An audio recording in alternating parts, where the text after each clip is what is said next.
Монгол Улсын ерөнхийлөгчийн тамгын газар, Япон Улсын Nippon Santai, Япон Монголын Sasakawa тэтгэлэг хөтөлбөрийг хэрэгжүүлэх хамтын ажиллагааны санамж жижигт гарын үсэг зурах ёслын ажиллагаа боллоо.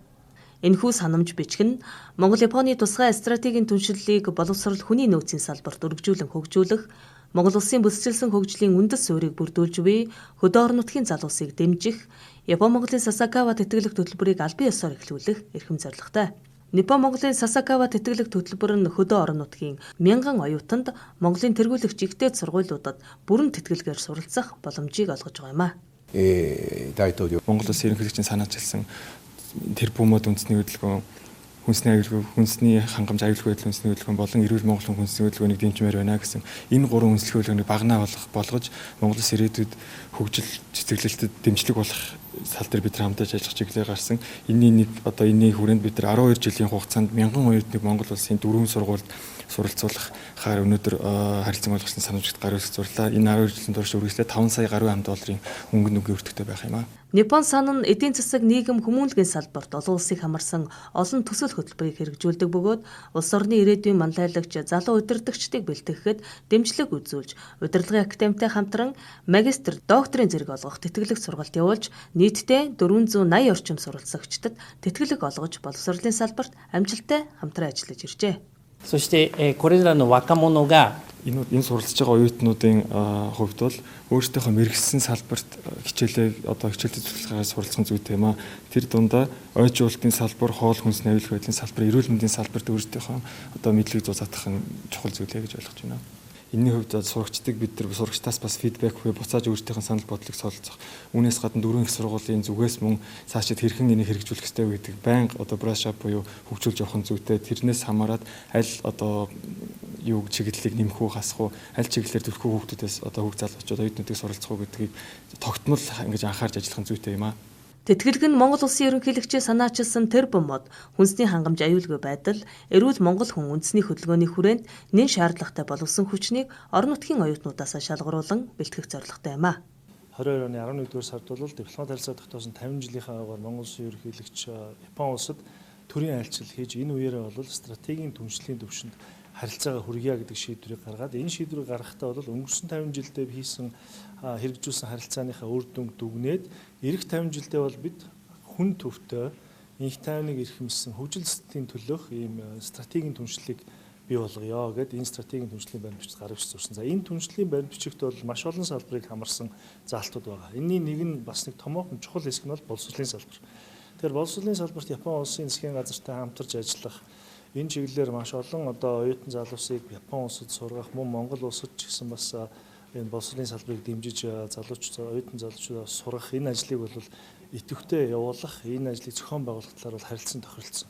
Энэний дагуу бол Nippon Santai хамтарч ажиллах талаар тухайн үеийн төрийн айлчлалын үеэр Nippon Santai-гийн тэргүүн манай улсын ерөнхийлөгчд бараалхаж энэ талаар санал солилцсны үр дүнд Nippon Santai-гийн хүндэт ерөнхийлөгч Sasakawa Yohei бол манай улс 23 онд ерөнхийлөгч урилгаар ирж ажиллахдаа яг ямар тодорхой ажлуудыг хийх вэ гэдгийг бол ярилцсан байна.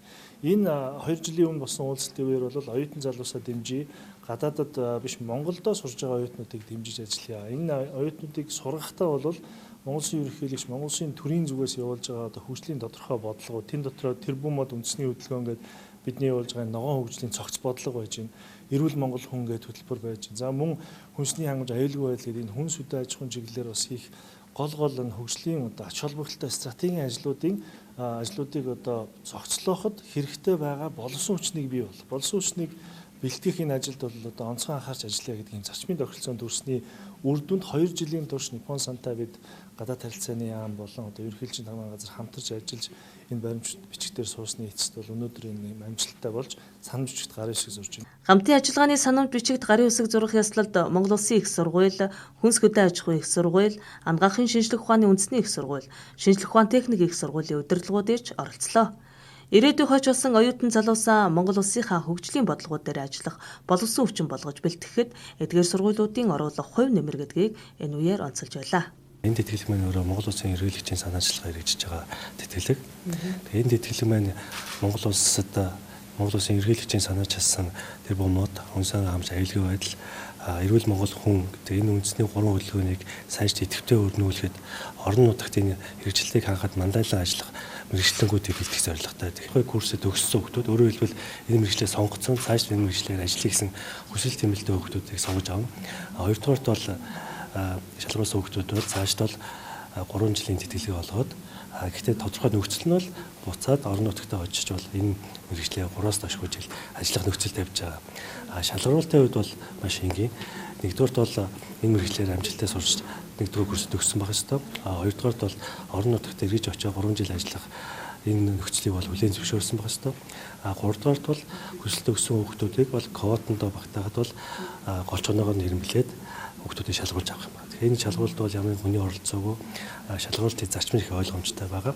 Тэр ч утгаараа бол энэ шалгуулалтын сонгож хүмүүсийг шалгаруулах, сайшин тэтгэлд хамруулах үйл явц нь бол их товч өгöd ойлгомжтой байгаа. Энэхүү тэтгэлэг хөтөлбөрт хамрагдах оюутнууд Монгол Улсын их сургуулийн хүрээлэн буй орчин оюу судлал эколог, анагаахын шинжлэх ухааны үндэсний их сургуульд эмнэлэг зүй нийтийн эрүүл мэнд хоол зүй, хөдөө аж ахуйн их сургуульд мал аж ахуй агроном ургамал хамгаалал, шинжлэх ухааны техникийн их сургуульд хүнсний үйлдвэрлэл, хүнсний хангамж аюулгүй байдал, хоол зүй, биотехнологи, микробиолог, инженерчлэл мэргэжлүүдээр суралцах боломжтой.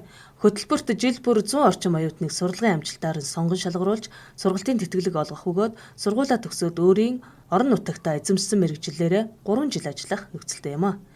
Япон Монголын Сасакава тэтгэлэг хөтөлбөр нь 12 жилийн турш үргэлжилж нийтдээ $5 сая $, буцалтгүй санхүүжилт хийгдэх нэ.